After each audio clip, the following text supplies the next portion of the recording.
ஆண்டவராகிய இயேசு கிறிஸ்துவின் கிருபையும் சமாதானமும் உங்கள் அனைவரோடும் கூட என்றென்றைக்கும் இருப்பதாக. நான் உன்னை விட்டு விலகுவதும் இல்லை, உன்னை கைவிடுவதும் இல்லை என்று சொன்ன நமது ஆண்டவராகிய இயேசு கிறிஸ்து நம்முடனே கூட இருந்து என்றென்றும் நம்மை காக்கிறார். சமாதானமாய் இருப்போம். எசேக்கியேல் 16ஆம் அதிகாரம் 15ஆம் வசனம் முதல். இஸ்ரவேல் என்னும் ஒரு மனிதன் தன் வாழ்க்கையில் மிகவும் எச்சரிக்கையாய் இருக்க வேண்டிய ஒரு நிலை எது என்றால் ஆசீர்வாதமான நிலை. நாம் எல்லா விதத்திலும் ஆசீர்வதிக்கப்பட்டு சமாதானமாய் இருக்கிறோம் என்றால் அந்த நேரத்தில் மிகவும் கவனமாக எச்சரிக்கையாய் இருக்க வேண்டும். பொதுவாக மனிதர்களுடைய இயல்பு என்னவென்றால், துன்பம் துயரம் வரும்போது நாம் எல்லா காரியத்திலும் கொஞ்சம் கவனமாய் இருப்போம், செயல்படுவோம். இது என்ன நடக்கும், இது என்ன செய்யலாமா செய்யக்கூடாதா என்று யோசித்து செய்வோம். ஆனால் சகலமும் சம்பூரணமாய் இருக்கும்போது, எல்லாவித ஆசீர்வாதங்களும் நமக்கு நிறைவாய் இருக்கும்போது, பொருளாதார ஆசீர்வாதம், பண ஆசீர்வாதம், உறவுகள் சம்பந்தப்பட்ட பிள்ளைகள், குடும்பம் என்று எல்லாவித ஆசீர்வாதங்களும் நிறைவாய் இருக்கும்போது நாம் பொதுவாக கவனமா இருக்க மாட்டோம். பரவாயில்லை விட, எதை வேண்டுமென்றாலும் செய்யலாம், எதை வேண்டுமென்றாலும் போகலாம் என்று ஒரு மனநிலை வந்துவிடும். ஆனால் நாம் அதிக கவனமா இருக்க வேண்டிய நிலையே அதுதான். அந்த நேரத்தில் தான் நமக்கு அடுத்ததாக வரப்போகிற ஆபத்து முடிவாகிறது. நாம் கவனக்குறைவாய் இருப்பதினால், சகலமும் சம்பூரணமாய் நிறைவாய் இருக்கும்போது நாம் கவனக்குறைவாய் இருப்பதினால் அடுத்ததாக ஆபத்து வந்து விடுகிறது. இதை சற்று நாம் ஆராய்ந்து பார்க்க வேண்டும். இஸ்ரவேலர்கள் வனாந்திர பயணத்தில் இருக்கும் போதும் எகிப்தில் பாடுபட்டார்கள், கர்த்தரை தேடினார்கள்.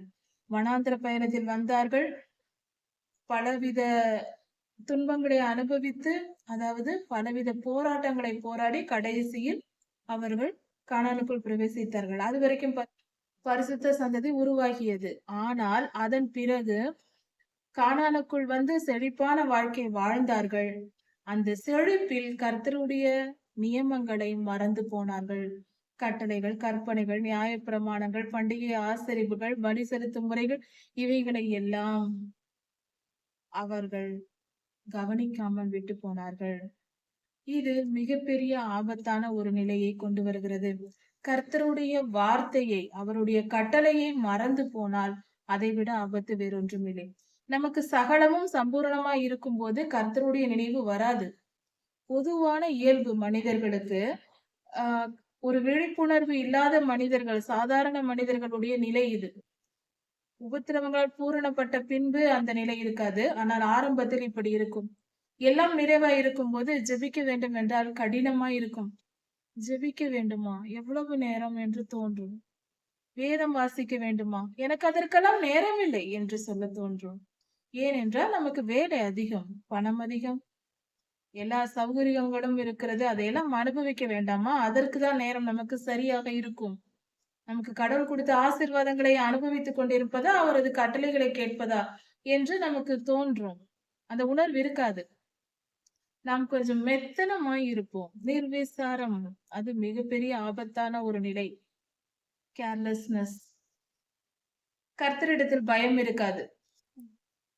சகலமும் ஐஸ்வர்யம் இருக்கிறது, பார்த்து கொள்ளலாம் என்ற மந்தத்தன்மை இருக்கும்.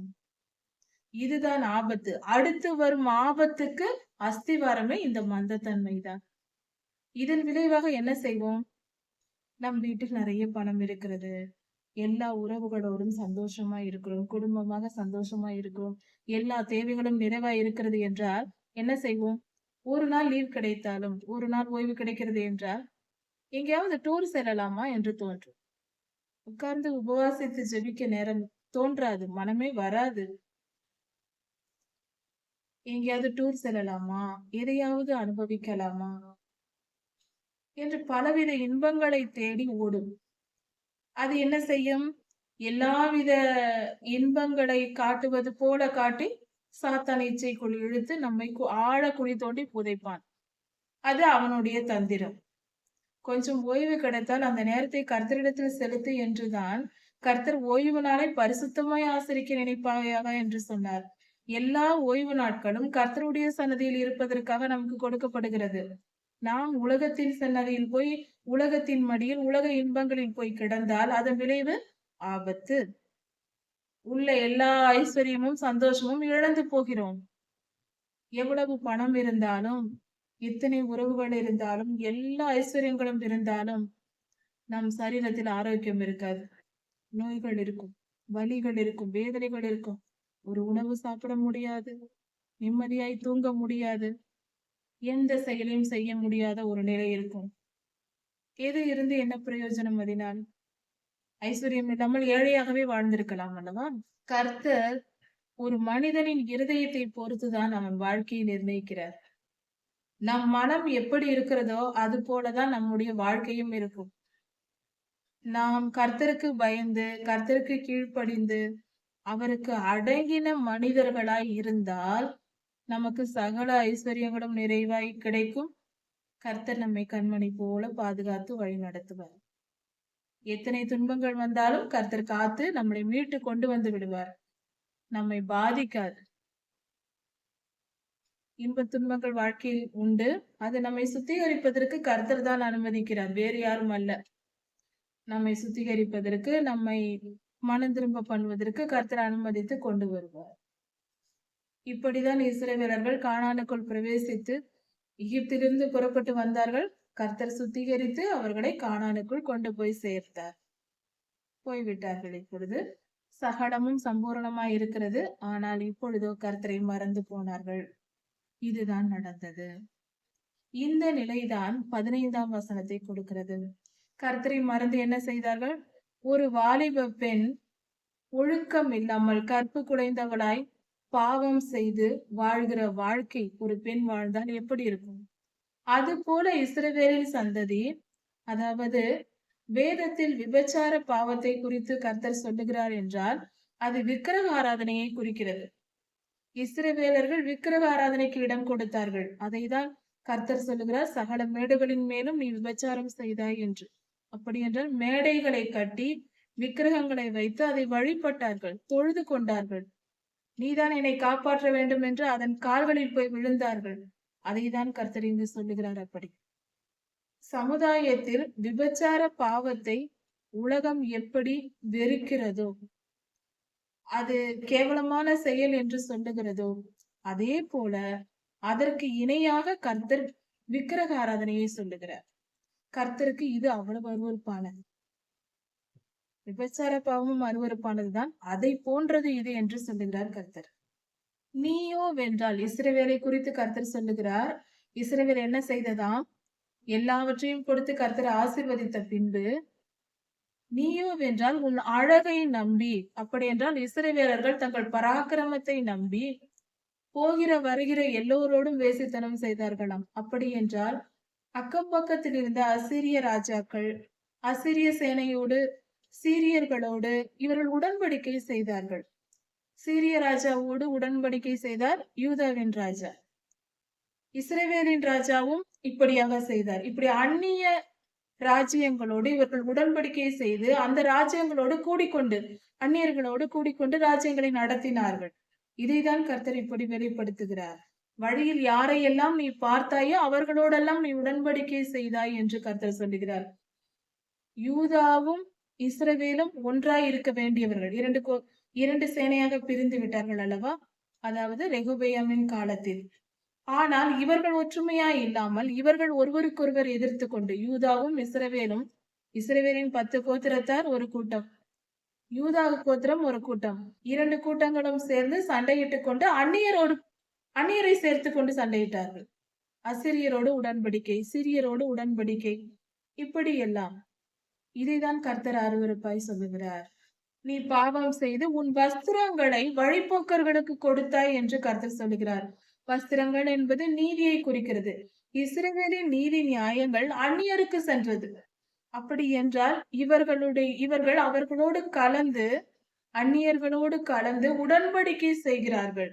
இவர்கள் நீதி நியாயங்களோடு அவர்கள் உடன்படிக்கை செய்கிறார்கள். அந்நியர்கள் பொய்யர்களோடு உடன்படிக்கை செய்து இவர்கள் தங்கள் நீதி நியாயங்களை விற்று போட்டார்கள் என்றே சொல்லலாம்.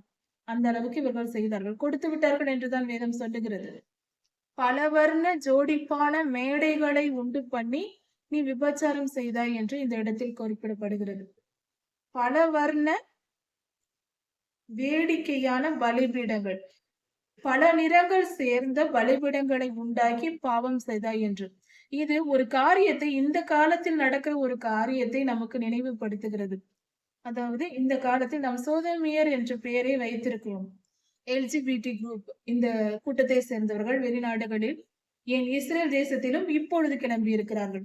அவர்கள் தெருக்களில் நடந்து கூட்டம் கூடிக்கொண்டு இப்படியாக செய்யத்தகாத, இஸ்ரவேலில் செய்யத்தகாத காரியங்களை இஸ்ரவேலர்கள் செய்து கொண்டிருக்கிறார்கள். இந்த கூட்டத்தோடு சேர்ந்து கொண்டு ஒழுக்கம் கட்ட கர்த்தருக்கு மிகவும் அருவருப்பான இந்த பாவத்தை செய்தார்கள். அன்று நடந்த அக்கிரமங்கள் இன்று நடந்து கொண்டிருக்கிறது. யுத்தம் வராமல் என்ன செய்யும்? யோசித்து பார்ப்போம். அன்று இஸ்ரவேலர்களை பாபிலோனியர்கள் வந்தார்கள். கல்தையர்கள் வந்து அவர்களை அழித்து போட்டார்கள். எருசலேம் நகரமே சுட்டரிக்கப்பட்டது. எதனால்? அவர்கள் செய்த பாவத்தினால். அதே பாவம் இன்று இஸ்ரவேலில் நடந்து கொண்டிருக்கிறது. நம் கண் காண இது எவ்வளவு பெரிய பாவம். இது இஸ்ரவேல் தேசத்திற்கு மிகப்பெரிய பேரழிவை கொண்டு வரும். இது தெரிந்த காரியம்தான், எல்லோருக்கும் தெரியும், கர்த்தருடைய ஜனங்களுக்கு. அதே போல கிறிஸ்தவர்களாய் இருக்கிற ஒவ்வொருவரும் நாம் நம்முடைய வாழ்க்கையில், தனிப்பட்ட ஒவ்வொரு மனிதனுடைய வாழ்க்கையில், ஒரு குடும்பத்தின் வாழ்க்கையில், ஒரு தேசமாய் இருந்தாலும் கர்த்தருடைய நியாயங்கள் ஒன்றுதான். இப்படிப்பட்ட அருவருப்பான பாவத்தை செய்யும் போது, விக்கிரக ஆராதனையா இருந்தாலும் சரி, விபச்சார பாவமாய் இருந்தாலும் சரி, இதற்கு கர்த்தர் தண்டிக்காமல் விடுவதில்லை. கவனித்துக் கொள்வோம். விபச்சார பாவத்தையும் விக்கிரக ஆராதனையையும் ரத்தம் சிந்துதலையும் கர்த்தர் அருவருக்கிறார். அப்படிப்பட்டவர்களுக்கு நியாய தீர்ப்பை நிச்சயமாய் கட்டளையிடுகிறார். கர்த்தர் நீதி உள்ளவர், நீதியின் சூரியனாய் இருக்கிறார். அவர் பட்சிக்கிற அக்கினியாய் பட்சித்து போடுகிறார் இப்படிப்பட்டவர்களை. இந்த இடத்தில் அதான் நடக்கிறது. கர்த்தர் அதை சொல்லுகிறார். இஸ்ரவேலர்கள் பல வர்ணமான மேடைகளை உண்டாக்கி விபச்சாரம் பண்ணினார்கள். இன்று இஸ்ரவேலின் தேசத்தின் தெருக்களிலும் பல நாடுகளிலும் இப்படிப்பட்ட அருவருப்பு நடக்கிறது. பாவம் செய்கிறவர்கள் தண்டிக்கப்படுவார்கள். ஒரு மனிதன் பாவம் செய்யும் போது அவனை பாவி என்று சொல்கிறோம். அந்த பாவத்தின் உச்சநிலை என்ன தெரியுமா? தன் பாவத்தை அவன் எப்பொழுது பகிரங்கமாக்கிறானோ, ஒளித்து மறைத்து பாவம் செய்ய தொடங்குவான் முதலில் மனிதன். அதன் பின்பு வளர்ந்து வளர்ந்து வளர்ந்து அந்த இருதயம் கடினப்பட்டு பாவம் பழகி போய் அந்த பாவத்தை வெளிப்படுத்த தொடங்குகிறான். அதுதான் அந்த பாவத்தின் உச்சம். கர்த்தருடைய நியாயத்திற்கு உடனே வந்து அப்படிப்பட்ட மனிதனை பரிசுத்து போடு. அந்த காலத்தில் இஸ்ரவேலில் நடந்த பாவம் அதுவரைக்கும் நடக்காத பாவம் நடந்திருக்கிறது. இந்த சமயத்தில் தான் கர்த்தர், அதாவது யோசுவையாவின் காலத்திற்கு பின்பு, இஸ்ரவேலர்கள் கானானுக்குள் சென்ற பின்பு நடந்த காரியத்தை தான் இங்கு கர்த்தர் வெளிப்படுத்துகிறார். இன்னும் குறிப்பாக, இன்னும் துல்லியமாக சொல்ல வேண்டும் என்றால், சாலமோன் ராஜாவின் காலத்தை தான் இது குறிக்கிறது என்று சொல்லலாம். சாலமோன் ராஜா அநேக மனைவிகளை தேவாலயம் கட்டி முடித்த பின்பு, கர்த்தருடைய ஆசீர்வாதத்தை எல்லாம் பெற்ற பின்பு, அநேக மனைவிகளை, அந்நிய பெண்களை திருமணம் செய்து, அந்நிய ராஜாக்களின் குமாரத்திகளை திருமணம் செய்து, அவர்களுடைய விக்கிரக ஆராதனை, அவர்களுக்காக எருசலேம் நகரத்தின் எல்லா தெருக்களிலும் விக்கிரக ஆராதனை கூடங்களாக பலிபீடங்களை கட்டி பலி செலுத்தினார். இது சாலமோன் ராஜா ஆரம்பித்து வைத்த வேலை. அதன் பின்பு ரெகோபெயாம், அதற்கடுத்தது, இப்படியாக தலைமுறை தலைமுறையாக பல ராஜாக்கள் வந்து இந்த பாவத்தை செய்து கொண்டிருந்தார்கள் எருசலேமில். இதைதான் கர்த்தர் இந்த இடத்தில் குறிப்பிடுகிறார். நான் உனக்கு கொடுத்த ஐஸ்வர்யத்தை கர்த்தர் சொல்லுகிறார் இஸ்ரவேலை பார்த்து. அதாவது சாலமோன் ராஜாவின் காலத்துக்கு பின்பாக நடந்த சம்பவங்களை இங்கு குறிப்பிட்டு சொல்லப்பட்டிருக்கிறது. அவர்களை கர்த்தர் ஆசீர்வதித்து பொன்னினாலும் வெள்ளியினாலும் ஆசீர்வதித்தார். அதையெல்லாம் வைத்து ஆண் சொரூபங்களை செய்து அவர்கள் பலிபீடங்களை கட்டி அதையெல்லாம் வணங்கி கொண்டு இப்படியாக திருந்தார்கள். கர்த்தர் தந்த எண்ணெயையும் தூப வர்க்கத்தையும் சித்திர தையல் ஆடைகளையும் அதையும் எடுத்து அந்நியர்களுக்கு கொடுத்து விட்டீர்கள் என்று கர்த்தர் சொல்லுகிறார். கர்த்தர் கொடுத்த எல்லா ஆசீர்வாதத்தையும் இஸ்ரவேலர்கள் அந்நியருக்கு கொடுத்து விட்டார்கள். அந்நியர்களின் ஆராதனைக்கு ஒப்பு கொடுத்து விட்டார்கள். சாலமோன் ராஜா காலம் தொடங்கி இப்படி நடந்தது. இச்சை துவக்கம், பாவத்தின் துவக்கம் இச்சையா இருக்கிறது. அதன் முடிவு விக்கிரக ஆராதனையா இருக்கிறது. உச்சகட்ட பாவம். நான் உனக்கு சாப்பிடும்படி கொடுத்த மெல்லிய மாவையும் தேனையும் நெய்யையும் நீ அவைகளுக்கு கொடுத்து விட்டாய். நீ பலிபீடங்களை கட்டி உருவாக்கி வைத்த விக்கிரகங்களுக்கு நீ கொடுத்து விட்டாய் என்று இஸ்ரவேலுக்கு சொல்லுகிறார். இஸ்ரவேலரை கர்த்தர் எல்லா ஆசீர்வாதங்களிலும் ஆசீர்வதித்திருந்தார், சகல ஐஸ்வர்யங்களிலும். அதையெல்லாம் எடுத்து அவர்கள் என்ன செய்தார்கள்? அந்நியர்களுக்கு கொடுத்து விட்டார்கள், அந்நிய ஆராதனைக்கு. இதோடு இல்லாமல் கர்த்தர் அருவருக்கிற மகா பெரிய பாவமாகிய ஒரு பாவத்தையும் செய்தார்கள். 2 ராஜாக்கள் 5ஆம் அதிகாரத்தில் இது சொல்லப்பட்டிருக்கிறது. அதாவது ஆகாஸ் என்னும் ராஜா தன் சொந்த குமாரனை, தான் பெற்ற ஆண் குழந்தையை, ஒரு ஆண் பிள்ளையை தீக்கடக்க பண்ணி கொலை செய்தாய் என்று கர்த்தர் சொல்லுகிறார். தன் சொந்த பிள்ளையை போட்டு வீதியில் நெருப்பை மூட்டி அதன் வழியாய் நடக்க செய்து அந்த பிள்ளையை அந்த நெருப்பிலேயே கொன்று போடுவது. இப்படியாக அந்நிய பொல்லாத ஆவிகளுக்கு தன் சொந்த பிள்ளையை பலி கொடுப்பது. இப்படிப்பட்ட காரியத்தை ஆகாஸ் ராஜா செய்திருக்கிறார். இது எப்படிப்பட்ட கர்த்தருடைய பார்வையில் அருவருப்பா இருக்கிறது. ஒரு உயிரை கொள்ள நமக்கு எந்த அருகதையும் இல்லை. கர்த்தருக்கு பரிசுத்தமாய் வாழ வேண்டியவர்கள் அந்நிய பொல்லாத ஆவிகளின் ஏவுதலால், இதெல்லாம் மகா பெரிய பாவம், சாத்தானின் செயல். சாத்தானுடைய ஆலோசனைக்கு இடம் கொடுத்து இப்படி ஆகாஸ் ராஜா, யூதாவின் ராஜாவாகிய ஆகாஸ், 2 ராஜாக்கள் 5ஆம் அதிகாரத்தில் இருக்கிறது. இப்படிப்பட்ட பாவத்தை நீங்கள் செய்தீர்கள் என்று கர்த்தர் சொல்கிறார். இது இந்த காலத்தை, ஆகாஸ் ராஜாவின் காலத்தை குறிக்கிறது. இதிலிருந்து அவர்கள் செய்த பாவங்கள் நமக்கு சொல்லப்படுகிறது. இப்படி இரத்தத்தில் கிடந்த உன் நாட்களை, இஸ்ரவேலர்கள் எகிப்தில் பட்ட பாடுகளை, இரத்தத்தில் கிடந்த ஒரு குழந்தையை போல இருந்த நிலை அல்லவாது, அந்த எகிப்தின் நாட்களை நீ நினையாமல் போனாய். இத்தனை வேசித்தன பாவங்களையும் விக்கிரக ஆராதனைகளையும் கர்த்தருக்கு விரோதமான எல்லா பாவங்களையும் செய்து கொண்டிருக்கிறாயே. அடிமைத்தனத்தில் இருந்து கூக்குரலிட்டு அடி உதை வாங்கி தாங்க முடியாமல், உணவுக்கும் வழி இல்லாமல் மிகுந்த துன்பப்பட்டு கொண்டிருந்த அந்த நாட்களை நீ நினைத்து பார்த்தாயா என்று கர்த்தர் கேட்கிறார். இஸ்ரவேலரே, நீ அந்த நாட்களை நினைக்கவில்லை, பழைய நாட்களை நீ நினைக்கவில்லை. ஐயோ உனக்கு ஐயோ என்று கர்த்தர் சொல்லுகிறார். நீ செய்த எல்லா பாவங்களுக்கும் மேலாக உனக்கு சகல வீதிகளிலும் மேடைகளை கட்டி, இது சாலமோன் ராஜா காலத்திலேயே நடந்த காரியம்தான். சகல வீதிகளிலும், எருசலேமின் எல்லா வீதிகளிலும் மேடைகளை கட்டி அங்கெல்லாம் விக்கிரக ஆராதனை செய்து, நீ எல்லா தெருக்களின் முனைகளிலும் இப்படிப்பட்ட அருவருப்பான காரியங்களை செய்து, ஒரு தவறான பெண் நடந்து கொள்வது போல தேசம் எங்கும் நீ சீரழித்து போட்டாய். எகிப்தியரோடு சேர்ந்து கொண்டு, அவர்களோடு உடன்படிக்கை செய்து கொண்டு, இஸ்ரவேலின் பரிசுத்தத்தை கெடுத்து போட்டு, சகல வீதிகளின் முனைகளிலும் மேடைகளை உண்டு பண்ணி அங்கு பொல்லாத ஆவிகளுக்கு ஆராதனை செய்தாய் என்று கர்த்தர் சொல்லுகிறார். இப்படி நீ என்னை மறந்து செய்யத்தகாத பாவங்களை எல்லாம் நீ செய்தாய் என்று கர்த்தர் கூறுகிறார். இதனால் நீ எனக்கு கோபம் உண்டாக்க பண்ணும்படி, எனக்கு கோபமூட்டுவதற்காக நீ இப்படிப்பட்ட ஒழுக்கம் கெட்ட வேலையை செய்திருக்கிறாய், இப்படிப்பட்ட காரியங்களை செய்திருக்கிறாய் என்று கர்த்தர் சொல்லுகிறார். நீ இப்படி செய்ததினால் நான் என் கையை நீட்டி உன் அப்பத்தை நான் நிறுத்தி போடுவேன், அதாவது பஞ்சத்தை வரப்பண்ணுவேன் என்று கர்த்தர் சொல்லுகிறார். நீ இப்படிப்பட்ட செய்யத்தகாத காரியங்களை செய்து என்னை கோபம் ஊட்டியதினால் உன் செழிப்பை நான் குறைத்து போடுவேன், உனக்கு ஆகாரம் இல்லாமல் ஏழையாக்குவேன் என்று கர்த்தர் சொல்லுகிறார். உன் ஆகாரத்தை குறுக்கி போடுவேன் என்று சொல்லுகிறார், குறுக செய்வார். நீ இப்படி பாவத்தையே விரும்பி கொண்டிருந்ததினால், பாவத்தையே நேசித்துக் கொண்டிருந்ததினால் பெலிஸ்தருடைய பெண்களுக்கு நான் உன்னை ஒப்பு கொடுத்தேன் என்று கர்த்தர் சொல்லுகிறார். அப்படி என்றால் இதில் ஆழமாய் தியானிக்க வேண்டியது, மனிதன் கர்த்தரை விட்டு விலகி, கர்த்தருடைய வார்த்தைக்கு கீழ்ப்படியாமல் விலகி இச்சையின்படி நடந்தால், வேறு காரியங்களை, உலக காரியங்களில் இச்சையாக நடந்தால் கர்த்தர் என்ன செய்வாராம்? அவர்களை தடுத்து நிறுத்த போவதில்லை. என்னை விட்டு நீ போகிறாய், இச்சையாக நடந்து கொள்கிறாய் என்றால் கர்த்தர் குறுக்கே போய் அவனை தடுத்து நிறுத்துவதில்லை எந்த மனிதனையும். அதற்கே ஒப்பு கொடுத்து விடுகிறாராம்.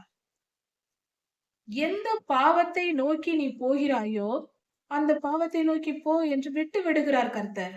பாவத்திற்கு ஒப்பு கொடுத்து விடுவதே, கர்த்தர் ஒரு மனிதனை இப்படி ஒப்பு கொடுத்து விடுவதே அவனுக்கு மிகப்பெரிய தண்டனையா இருக்கிறது. அதாவது பெற்றோர்களுக்கும் பிள்ளைகளுக்கும் இடையே உள்ள இந்த உறவை வைத்து நாம் இதை கவனித்துக் கொள்ளலாம், புரிந்து கொள்ளலாம் சுலபமாக. சிறு பிள்ளைகளாய் இருக்கும்போது பெற்றோர்கள் என்ன செய்வார்கள்? பிள்ளைகள் தவறு செய்வதை உடனே சொல்லி கண்டிப்பார்கள், அடித்து திருத்துவார்கள். அந்த பிள்ளைகளும் பயந்து கொண்டு திருந்தி அவர்கள் தவறு செய்யாமல், இந்த இடத்திற்கு போகாதே என்றால் போகாமல் அடங்கி இருப்பார்கள். ஆனால் வளர வளர வாலிப பிள்ளைகள் ஆகும் போது அந்த பிள்ளைகள் பெற்றோர்களின் பேச்சை கேட்க மாட்டார்கள், எதை சொன்னாலும் எதிர்த்து நிற்பார்கள். அப்பொழுது பெற்றோர்கள் என்ன செய்வார்கள்? இந்த பிள்ளை வளர்ந்து விட்டது, ஒரு முறை இருமுறை சொல்லுவார்கள், அதன் பின்பு விட்டு விடுவார்கள். அந்த பிள்ளைகள் அந்த பாவத்தை போய் செய்யும், செய்யாதே என்ற காரியத்தை, செய்யக்கூடாது என்ற காரியத்தை போய் செய்யும். செய்து பார்த்து அதனால் வரும் வலியையும் வேதனையும் அனுபவித்து அதன் பின்பு மனம் திரும்பும். சிறு குழந்தையாய் இருக்கும் போது இருந்த ஞானம் பெரியவர்களாய் வரும்போது அந்த பிள்ளைகளுக்கு இருப்பதில்லை, மீறுதல் வருகிறது.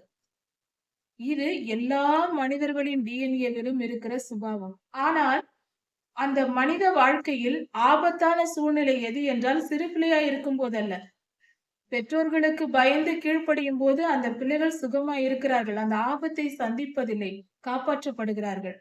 ஆனால் பெற்றோர்களை எதிர்த்து சுதந்திரமாய் செயல்படுகிறேன் என்று செயல்பட போகும்போது அந்த ஆபத்தில் விழுகிறார்கள். எது புத்திசாலித்தனம்? பெற்றோர்களுக்கு பேச்சை கேட்டு நிற்பதே புத்திசாலித்தனம். ஆபத்திலிருந்து அவர்கள் தப்பித்துக் கொள்ளுகிறார்கள். அதுவே அந்த பிள்ளைகளுக்கு நன்மையா இருக்கிறது. மீறி நடக்கும் போது ஆபத்தில் சிக்கி சீரழிகிறார்கள்.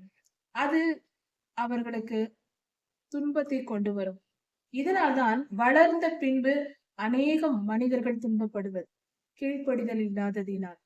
கர்த்தருக்கு கீழ்ப்படிந்து நடக்கும் போது நாம் எந்த வயதினராய் இருந்தாலும் நாம் சுலபமாக வாழலாம். வாழ்க்கை மிகவும் சுலபமாகிவிடும், கடினமா இருக்காது. கர்த்தர் என்ன சொல்லுகிறாரோ அதை செய்ய போகிறோம், அவ்வளவுதான். நமக்கு டென்ஷன் கிடையாது, பிபி வராது, இதய நோய் வராது, எதுவும் வராது. சுதந்திரமாக நிம்மதியாக குழந்தையை போல வாழலாம். கர்த்தரிடத்தில் ஒப்படைத்து விடுவோம். அதனால்தான் கர்த்தர் சொன்னார், சிறு பிள்ளையை போல என் ராஜ்யத்தை ஏற்றுக்கொள்கிறவர்களே நான் விரும்புகிறேன் என்று. அப்படிப்பட்டவர்களுக்கு தான் என்னுடைய ராஜ்யம் என்றே சொன்னார். சிறு பிள்ளையை போல கர்த்தரை ஏற்றுக்கொள்ள வேண்டும். கர்த்தாவே நீர் சொல்லும் நான் கேட்கிறேன், அவ்வளவுதான், முடிந்து விட்டது. நீர் சொல்வதை நான் கேட்கிறேன். நானாக ஏன் ஒரு விஷயத்தை யோசிக்க வேண்டும்? அதை நானாக ஏன் முடிவெடுக்க வேண்டும்? அதில் பாதி தவறு பாதி சரி என்று ஏன் இப்படியாக வேண்டும்? சரியாகுமா தவறாகுமா என்ற குழப்பம் வேறு, அதற்கான எதிர்பார்ப்புகள் வேறு. இதெல்லாம் எதற்கு வேதனையான காரியங்கள்? கர்த்தர் சொல்வதை கேட்டால் முழுவதும் வெற்றி, நன்றாக தெரிந்த விஷயம். ஏன் டென்ஷன் வரப்போகிறது? ஏன் பிபி வரப்போகிறது? ஏன் இதய நோய் வரப்போகிறது? வராது. உடல் ஆரோக்கியமாய் இருக்கும், மனநிலை ஆரோக்கியமாய் இருக்கும். கர்த்தருக்கு பிரியமாய் கீழ்ப்படிந்து வாழ்வது நமக்கு வாழ்க்கையை சுலபமாக்கிவிடும். அல்ஜீப்ரா கணிதம் போடும் பொழுது ஃபார்முலா இருந்தால் சுலபமாக கணக்கை போட்டு விடலாம். ஃபார்முலா இல்லாமல் கணக்கு போடுவது என்றால் மிகவும் கடினமாயிருக்கும். அது போலதான் வாழ்க்கையும். கர்த்தருடைய வார்த்தை வேத வசனம் என்னும் ஃபார்முலாவை வைத்து வாழும்போது வாழ்க்கை சுலபமாகிவிடும். அந்த ஃபார்முலா இல்லாத போது வாழ்க்கை குழப்பமாகிவிடும். இதுதான் சத்தியம். ஒரு மனிதன் பாவம் செய்து அந்த பாவத்திலேயே விருப்பம் உள்ளவனாய் இருந்தால் கர்த்தர் அவனின் வாழ்க்கையில் குறுக்கே செல்லாமல் ஆலோசனைகளை கொடுக்கலாம், ஆனால் தடுத்து நிறுத்த மாட்டார். நீயாய் மனம் திரும்பி வா என்று சொல்லுகிறார். கர்த்தர் முழு சுதந்திரத்தையும் மனிதனுக்கு கொடுக்கிறார், அதை புரிந்து கொள்வோம். அவர் கொடுக்கும் சுதந்திரத்தை நாம் சரியாக பயன்படுத்தி கொண்டு நன்மையை செய்து கர்த்தருக்கு கீழ்ப்படிந்து பரிசுத்தமாய் வாழ்வோம். நம் மனம் போன போக்கின்படி வாழ்ந்து சீரழிந்து போகக்கூடாது. நம் வாழ்க்கை நம் கையில் இருக்கிறது, கர்த்தர் நமக்கு கொடுத்திருக்கிறார். அதை சரியாய் வாழ்ந்து வேத வசனங்களை தியானித்து, வேத வசனத்தை ஆதியாகமம் முதல் வெளிப்படுத்தல் வரைக்கும் தினந்தோறும் 1 மணி நேரம் வாசித்தாலும் 1 வருடத்தில் 1 முறை படித்து முடித்து விடலாம். ஒவ்வொரு வருடமும் ஒரு முறை படிக்கும் பொழுது நம் வாழ்க்கை புதிதாக மாறும். சகல காரியங்களிலும் வெற்றி கிடைக்கும்.